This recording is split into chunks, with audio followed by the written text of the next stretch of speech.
Dr. Manmohan Singh.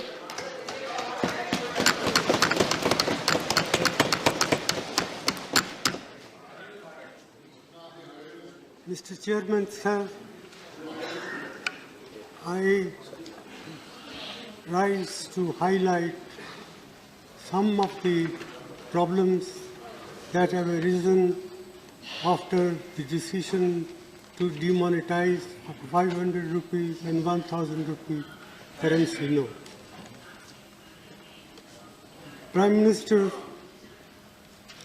has been arguing that this is the way to curb black money, to prevent growth of forfeited currency note, and also to help in control of terrorist finance activities.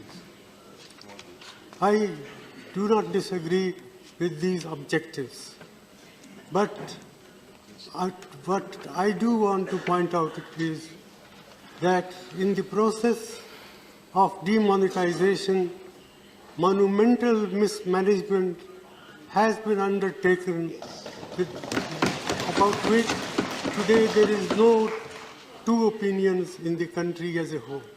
Even those who say that this measure will do harm or will cause distress in the short run, but be in the interest of the country in the long run. Well, I am reminded of what John Keynes said once, in the long run, all of us are dead.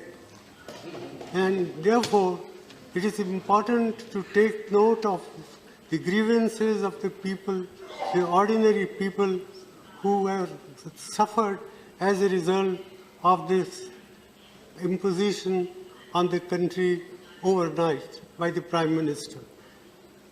And I say so with all responsibility that the outcome,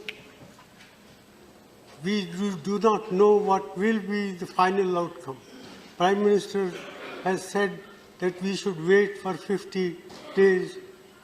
Well, 50 days is a short period, but for those who are poor and deprived sections of the community, even 50 days torture can bring about disastrous effects.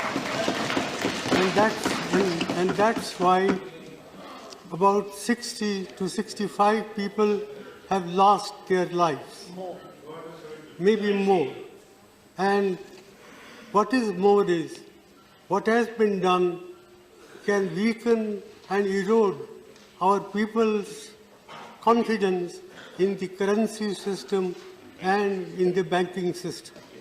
One, I would like to know from the Prime Minister the names of any countries he may think of where people have deposited their money in the banks, but they are not allowed to withdraw their money. This alone, I think, enough to condemn what has been done in the name of greater good for the people in the world. And, sir, I would further like to point out that, in my opinion, this scheme of monetization, the way it has been implemented, will hurt agricultural growth in our country, will hurt small industry, will hurt all those people who are in the informal sectors of the economy. And my own feeling is that the national income, that is the GDP of the country, can decline by about 2 percentage points as a result of what has been done. This is an underestimate, not an overestimate. Therefore, I feel that the Prime Minister must come with some constructive proposal how we can implement this scheme and at the same time prevent this distress that has been caused to the common people. It is no good that every day the banking system comes with modification of the rules, the conditions under which people can withdraw money. That reflects very poorly on the Prime Minister's office, on the Finance Minister's office, and on the Reserve Bank of India. I am very sorry that the Reserve Bank of India has been exposed to this sort of criticism, which I think is fully justified. I therefore not like to say much more than this. I urge upon the Prime Minister to find practical, pragmatic ways and means to relieve the distress of the people who happen to be a great majority of our people. After all, 90% of our people work in the informal sector. 55% of our workers in agriculture are feeling distress. The cooperative banking system, which serves large number of people in the rural areas, is non-functional, has been prevented from handling cash.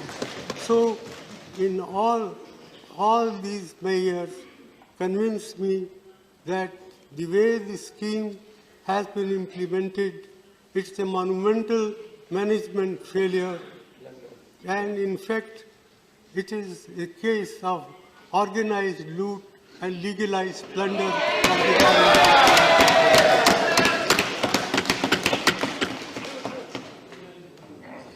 With these words, sir, I conclude it is not my intention to pick holes in what one side does or another side does, but I sincerely hope that the Prime Minister will, even at this late hour, will help us to find practical, pragmatic ways and means to provide relief to the suffering people of this country. Thank you. Thank you.